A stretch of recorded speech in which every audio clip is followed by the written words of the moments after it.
So, excuse me, pardon me, excuse me, yeah. Oh, hello there. It's me, Keith, your host, reporting to you, not live. Welcome back, everybody. It's a beautiful day. Let me try to find my page. I hope y'all know that most of my recordings are done in one take, and you just get the most unfiltered, unscripted, raw, just me. Hope everyone's doing good. Hope everyone's in high, good spirits, and all the family and friends is doing well. Today, February the 4th, we're going through Leviticus 22 through 24. If you missed last episode, we went through the moral and ceremonial laws, penalties for breaking the law, and regulations for conduct of priests. Now, we're going to hop into Leviticus 22. And so here we go. Then the Lord spoke to Moses, saying, "Speak to Aaron and his sons, that they separate themselves from the holy things of the children of Israel, and that they do not profane my holy name by what they dedicated to me. I am the Lord. Say to them, whoever all of your descendants throughout your generations who goes near the holy things with the children of Israel dedicate to the Lord, while he has uncleanliness upon him, that person shall be cut off from my presence. I am the Lord. Whatever man of the descendants of Aaron who is a leper or who has discharge shall not eat holy offerings until he is clean, and whoever touches anything made unclean by a corpse or a man who has an emission of semen, or whoever touches any creeping thing by which he would be made unclean, or any person by whom he would become unclean, whatever his uncleanliness may be, the person who has touched any such a thing shall be unclean until evening, and shall not eat the holy offerings unless he washes his body with water." So, right there, unless he washes his holy body with water, but does he still have to wait until the evening? And what exactly is evening here? They probably didn't have clocks back then, so is it when the sun starts setting? I don't know. But let's move on. "And when the sun goes down, he shall be clean. And afterward, he may eat holy offerings, because it is his food." And maybe I should just read a little bit more before I interject my thoughts, because a lot of times they get answered. "Whatever dies naturally or is torn by beasts, he shall not eat, to defile himself with it. I am the Lord. They shall therefore keep my ordinance, lest they bear sin for it and die thereby, if they profane it. I am the Lord. Sanctify them. No outsider shall eat the holy offering. One who dwells with the priests or a hired servant shall not eat the holy thing. But if the priest buys a person with his money, he may eat it, and one whom is born in the house may eat his food. If the priest's daughter is married to an outsider, she may not eat the holy offerings. But if a priest's daughter is a widow or divorced, and she has no child, and has returned to her father in his house, as in her youth, she may eat her father's food, but no outsider shall eat it. If a man eats of the holy offering unintentionally, then he shall restore a holy offering to the priests, and add 1/5 to it. They shall not profane the holy offerings of the children of Israel, which they offer to the Lord, or allow them to bear guilt or trespass when they eat their holy offering.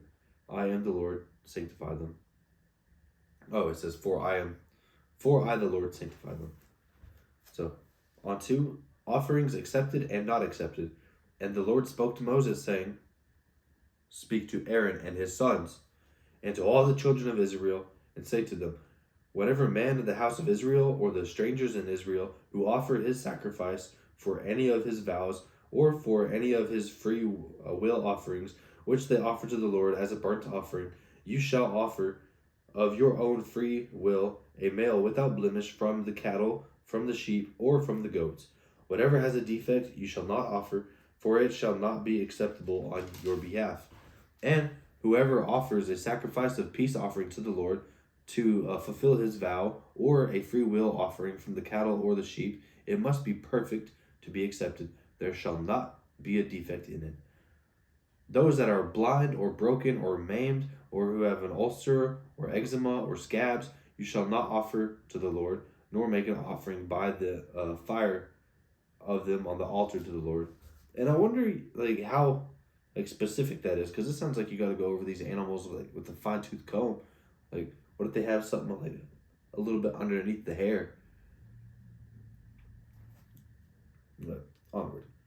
Either a bull or a lamb that has any limb too long or too short, you may offer as a free will offering, but a vow it shall not be accepted. You shall not offer to the Lord what is bruised or crushed or torn or cut. You shall, or nor you shall make any offering of them in your land, nor from a foreigner's hand you shall offer any of these as the bread of your God, because their corruption is in them, and defects are in them, and you shall not and they shall not be accepted on your behalf. And the Lord spoke to Moses again, saying, when a bull or a sheep or a goat is born, it shall be 7 days with its mother, and from the 8th day and thereafter it shall be accepted as an offering made by fire to the Lord. Whether it is a cow or a ewe, do not kill both her and her young on the same day. And when you offer a sacrifice of thanksgiving to the Lord, offer it of your own free will. On the same day it shall be eaten. You shall leave none of it until the morning. I am the Lord. Therefore you shall keep my commandments and perform them. I am the Lord. You shall not profane my holy name, but I will be hallowed among the children of Israel. I am the Lord who sanctifies you, who brought you out of the land of Egypt to be your God. I am the Lord. I don't know why I always have to look at the camera when I say I am the Lord. But I don't know. It just seems like it has emphasis when you're reading it, so I feel like I have to make eye contact. I don't know. Well, on to Leviticus 23. Feasts of the Lord. And the Lord spoke to Moses, saying, speak to the children of Israel and say to them, the feasts of the Lord, which you shall proclaim to be holy convocations, these are my feasts. The Sabbath. 6 days shall work be done, but the 7th day is a Sabbath day of solemn rest and a holy convocation. You shall do no work on it. It is the Sabbath of the Lord in your dwellings. The Passover and unleavened bread. These are the feasts of the Lord, holy convocations, which you shall proclaim at their appointed times. On the 14th day of the first month at twilight is the Lord's Passover, and on the 15th day of the same month is the feast of unleavened bread to the Lord. 7 days you must eat unleavened bread. On the first day you shall have a holy convocation. You shall do no customary work on it, but you shall offer an offering made by fire to the Lord for 7 days.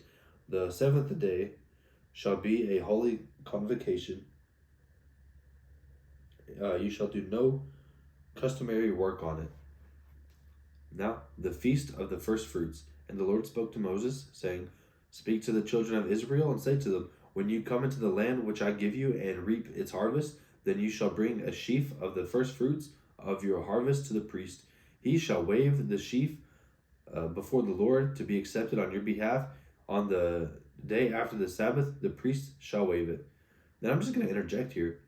There's probably a lot of people here, and it doesn't sound like there's too many priests like Aaron and his sons. So maybe they have a whole lot of work ahead of them to, do all these things for the people. But anyway, onward. And you shall offer on that day, when you wave the sheaf, a male lamb of the first year without blemish, as a burnt offering to the Lord. Its grain offering shall be 2/10 of an ephah of fine flour mixed with oil, an offering made by fire to the Lord for a sweet aroma. And its drink offering shall be made of wine, 1/4 of a hin. You shall eat neither bread nor parched grain nor fresh grain until the same day that you have brought an offering to the Lord. It shall be a statute forever throughout your generations in all of your dwellings. On to the Feast of Weeks. And you shall count for yourselves from the day after the Sabbath, from that day that you brought the sheaf of the wave offering, 7 Sabbaths shall be completed. Count 50 days to the day. Count 50 days to the day after the 7th Sabbath. Then you shall offer a new grain offering to the Lord. You shall bring from your dwellings 2 wave loaves of 2/10 of an ephah. They shall be of fine flour, they shall be baked with leaven. They are the first fruits to the Lord. And you shall offer with the bread 7 lambs of the first year without blemish, 1 young bull, and 2 rams. They shall be as a burnt offering to the Lord, with their grain offerings and their drink offering, an offering made by fire for a sweet aroma to the Lord. Then you shall sacrifice 1 kid of the goats as a sin offering, and 2 male lambs of the first year as a sacrifice of a peace offering. Then the priest shall wave them with the bread of the first fruits as a wave offering before the Lord. With the 2 lambs, they shall be holy to the Lord for their. Sorry, I'm getting sloppy. They shall be holy to the Lord for the priests. And you shall proclaim on that same day that it is a holy convocation to you. You shall do no customary work on it. It shall be a statute forever in all your dwellings throughout your generations. When you reap the harvest of your land, you shall not wholly reap the corners of your field. When you reap, nor you shall gather any gleaning from your harvest. You shall leave them for the poor and for the stranger. I am the Lord your God. Unto the feast of trumpets. And the Lord spoke to Moses, saying, Speak to the children of Israel, saying, In the 7th month, on the first day of the month, you shall have a Sabbath rest, a memorial of blowings of trumpets, a holy convocation. A holy convocation. You shall do no customary work on it. And you shall make offer. Oh, yeah. And you shall offer an offering made by fire to the Lord. My apologies, people. I wonder, like when they're saying like the first month and like the 7th month, if like I really don't think it follows like our calendar that we have today, like the first month being January necessarily. I'm not too sure. Anyway, that's off the topic. On to the Day of Atonement, and Moses, the Lord had spoke to him again, and saying, Also the 10th day of this 7th month shall be the Day of Atonement. It shall be a holy convocation for you.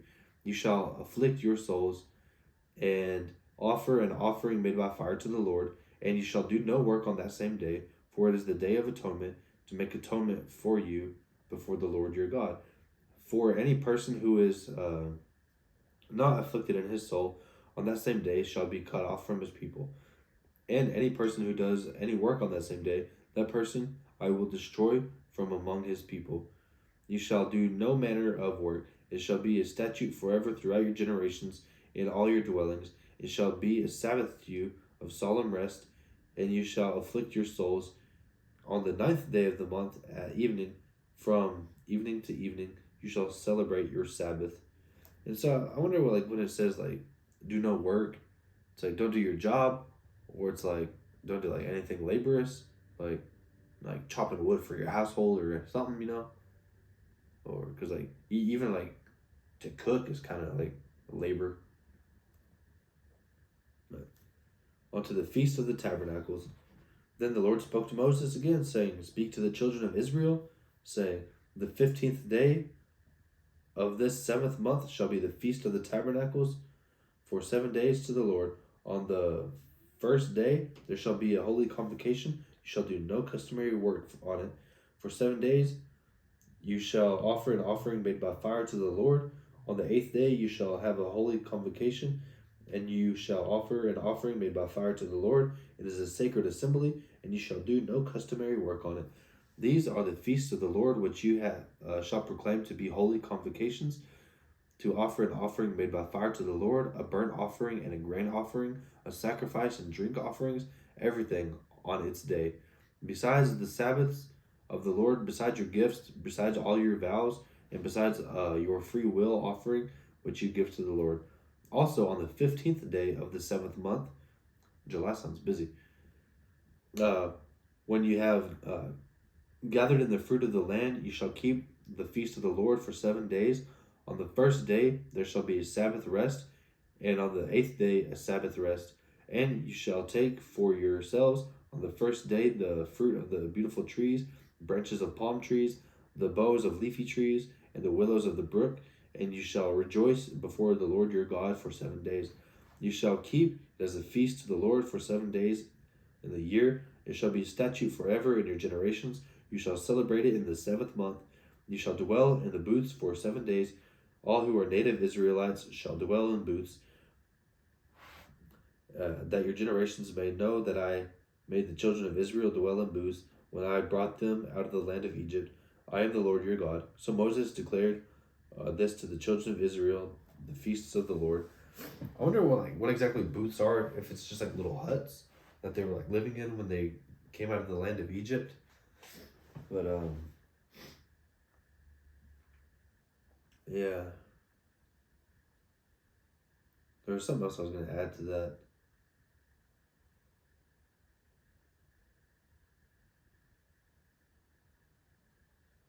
Yeah, like, because like, when they're having like these celebrations on like the Sabbath rest, are they like just kind of like partying and just like eating and listening to music and dancing and rejoicing like in fellowship and praising the Lord? Or are they just like chilling, like laying around, not doing nothing? Because that sounds nice to me. That sounds more of rest than like partying and having like a big old fun feast. On to Leviticus 24, care of the tabernacle lamps. Then the Lord spoke to Moses, saying, Command the children of Israel that they bring to you pure oil of pressed olives for the light, to make the lamp burn continually. Outside the veil of the testimony and the tabernacle of meeting, Aaron shall be in charge of it from evening until morning before the Lord continually. It shall be a statute forever in your generations. He shall be in charge of the lamps on the pure gold lampstand before the Lord continually. So I wonder if it like ever went out, like while he was like sleeping or something. Anyway, onto the bread of the tabernacle. And you shall take fine flour and bake 12 cakes with it. 2/10 of an ephah shall be in each cake. You shall set 2 of them in rows. You shall set them in 2 rows, 6 in a row, on the pure gold table before the Lord. You shall put pure frankincense on each row, that it may be on the bread for a memorial, an offering made by fire to the Lord. Every Sabbath he shall set it in order before the Lord continually, being taken from the children of Israel by an everlasting covenant.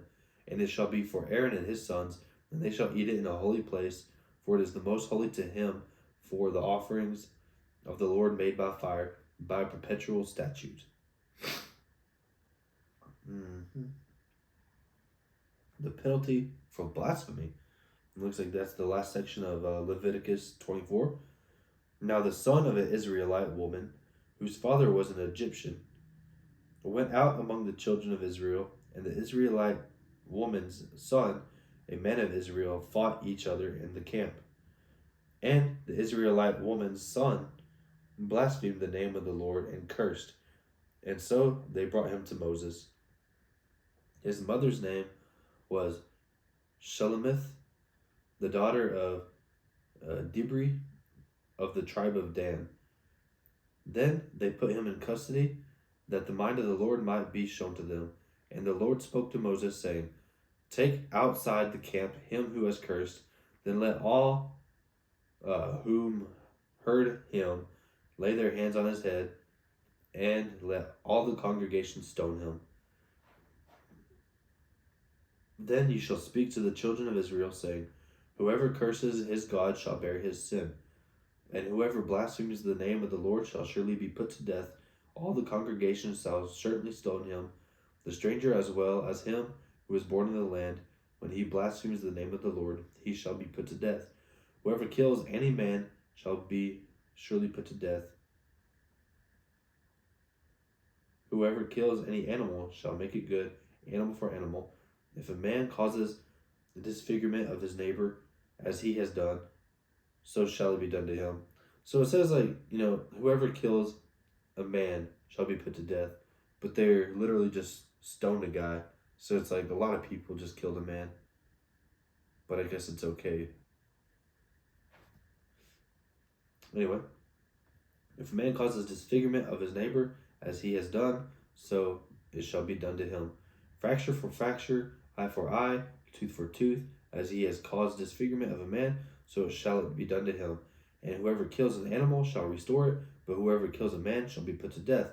You shall have the same law for the stranger and for one of your own country, for I am the Lord your God.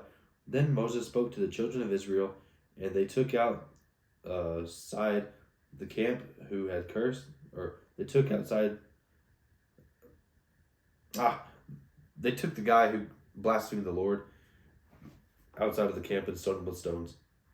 So the children of Israel did as the Lord commanded Moses. All right, it's going to wrap it up today. A lot more laws and statutes of the Lord. That's good stuff. Good to know like where all the law of the Lord comes from, and just how strict everything is. You have to walk a narrow path, and these people are a lot better than the people we live around now. Thank you for tuning in. I guess I'll see you on the next episode. If you would, just like, subscribe, comment. Yeah. I think we did good. Thank you.